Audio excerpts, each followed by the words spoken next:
Hello friends, welcome to our channel சிக்குள்ள. இன்றைக்கி நம்ம என்ன பார்க்க போகிறோம் அப்படின்னா, சிலப்பதிகாரம் பார்க்கணும். இம்பார்ட்டன்ட் டாபிக் 4 சொல்லியிருந்தேன். அதிலிருந்து நம்ம நேற்று வந்து பெரிய புராணம் பார்த்துருந்தோம். பெரிய புராணத்துலேருந்து இப்போ ஒரு கொஸ்டின் கேட்டு உள்ளே போயிடலாம்.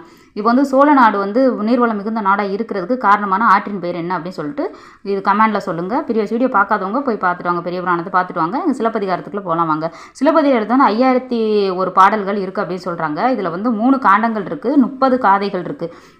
இப்போ வந்து புகார் காண்டம், மதுரை காண்டம், வஞ்சி காண்டம். இப்போ புகார் காண்டத்தில் வந்து 10 காதைகள், மதுரை காண்டத்தில் 13 கதைகள், வஞ்சி காண்டத்தில் வந்து 7 கதைகள் இருக்குது. இது வந்து தமிழில் எழுதப்பட்ட முதல் காப்பியம் அப்படின்னு சொல்லிட்டு சொல்கிறாங்க. இது 50 காப்பியங்களில் தலைமை காப்பியமாக விளங்குது அப்படின்னு சொல்கிறாங்க.